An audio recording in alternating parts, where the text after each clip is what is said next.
तिवारी जी, क्या यूसीसी के बहाने दोनों ही राजनीतिक दल अपना अपना वोट बैंक साधना चाहते हैं और कांग्रेस क्या कंफ्यूजन में है? एक पक्ष कह रहा है कि आदिवासियों के कंधे पर रखकर हमें निशाना बनाया जा रहा है। निश्चित तौर पर ब्रजेश जी, आप ये देखिए, जिस बात को लेकर, जिस यूसीसी बिल को लेकर मध्य प्रदेश में मुख्यमंत्री कल कैबिनेट में मंजूरी दी है, उसमें लगता है कि मुझे ऐसा कोई विषय नहीं लगा जिसका विरोध किया जा सके। तीन चार बातें बहुत महत्वपूर्ण है। एक तो बहुविवाह पर रोक लगा दी। तो बहुविवाह तो वैसे भी निश्चित तौर पर किसी महिला के लिए बहुत अच्छी बात है। अगर एक महिला रहते हुए आप दूसरी शादी करते हैं या तीसरी शादी कर लेते हैं तो उसके जीवन से खिलवाड़ कर रहे हैं।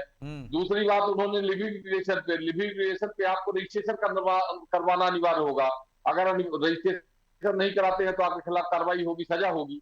फिर दूसरी, समानता का अधिकार, महिला और पुरुष में दोनों को समान अधिकार मिलेगा। इसमें गड़बड़ क्या है? कांग्रेस हमेशा जो है इस बात को लेकर सबसे ज्यादा उछलती है कि बाबा साहब अम्बेडकर के नाम से कि इनका संविधान का खतरा हो गया। मेरे ये समझ में नहीं आ लेकिन रहा उसी संविधान में तो प्रावधान है ना यूसीसी का भी, वही बाबा साहब के संविधान में है।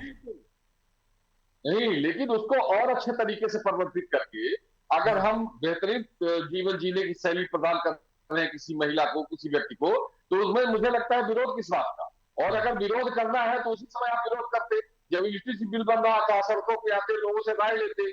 सरकार ने तो रायशुमारी की। रायशुमारी में उन्होंने कहा कि भाई हम 2 करोड़ से ज्यादा लोगों की संपर्क किए, उनका मैसेज आया कि भाई इतने ये सही है।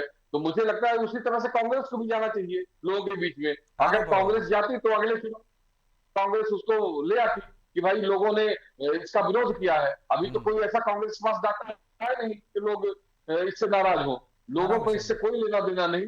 ये है कि महिलाएं इससे खुश इस बात के लिए होंगी कि जो बहुविवाह है उस प्रावधान को खत्म किया है और जो महिलाओं का अधिकार है उसको मिलेगा, बच्चियों का अधिकार मिलेगा। तो पवैया जी, क्या कांग्रेस महिला विरोधी है क्या? और यदि सुझाव दिए नहीं आप लोगों ने, आपके पास ऐसे कोई हो आपत्ति वाले तो बता दीजिए। वो तो कह रहे हैं, दावा कर रहे हैं बिसेन साहब कि हम गए पूरे जिलों में। महिला एक मिनट, महिला की बात कहां से आ गई साहब? महिला कानून तो चार शादियां करोगे। आरक्षण का पास हो चुका है 2019 में ऑलरेडी। लोकसभा और सुप्रीम कोर्ट ने ये महिला वाला कानून पास कर दिया। ये लागू करो ना आप मध्य प्रदेश में। कौन मना कर रहा है आपको?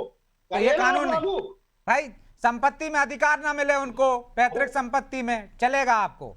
ये तो 3 शादियां कर ले चलेगा। बन चुका कानून, ये तो पहले ही बन चुका कानून। ये आज कहां है? ये कानून तो पहले ही बना चुके हो ना, बन चुका है। केंद्र और सुप्रीम कोर्ट दोनों ने कानून बना दिया। फिर क्या मतलब है इस कानून की बात करने का? ये तो लागू है इस कानून तो। फिर छद्म बात क्यों करते हो? यूसीसी पे बात करो ना। जो यूसीसी आप लागू करना चाह रहे हो तो उसमें अच्छा, उसमें कमी क्या है ये बताइए ना। उसमें कमी क्या है पवैया जी? 3 कमी गिना दीजिए। मेरी बात सुनिए। संविधान, भारत का संविधान ये कहता है कि देश में रहने वाले 140 करोड़ लोगों को, हर व्यक्ति को अपना अधिकार है और सबका खून शामिल है। यहाँ की मिट्टी में किसी का बाप का हिंदुस्तान है क्या? मेरा या आपका? तो किसका अधिकार छीन लिया भाई? तो पूछ रहे ना भाई। अरे सीधी बात कर नहीं रहा, घुमा रहा हूं जलेबी की तरह। भाई बता दीजिए अधिकार छीन रहा है। इस आजादी की लड़ाई में, देश को आजादी की, अरे वो सबको पता है भाई, सबने दिया खून, सबका है, सबका है। आजादी पे पहुंच गया। सबको सुनना पड़ेगा। अरे अब आप आजादी पे पहुंच जाओगे तो कैसे काम चलेगा भाई? सबका खून है आजादी में भाई। हम पूछ रहे हैं, कमी बता दीजिए 3। अच्छा एक बता दीजिए पवैया जी, एक कमी बता दीजिए अच्छा, कि ये कानून में ये गलत बन गया। सुनिए साहब, मैं ये कहना चाह रहा हूं बहुत मुस्तैदी के साथ और बड़ी जिम्मेदारी के साथ कि आपको यूसीसी लागू करने का अगर इतनी ही चिंता है और यूसीसी लागू करने की आपकी इतनी अच्छी बात है और आपका मन बिल्कुल साफ है, उसका ड्राफ्ट कायदे से रखते और सभी की राय मशवरा करके लागू कर देते। तो राय तो देने पहुंची नहीं ना कांग्रेस। चलिए बिसेन जी, बोलने का मैं तो यही कहूंगा, आपने उनसे 3 सुझाव मांगे,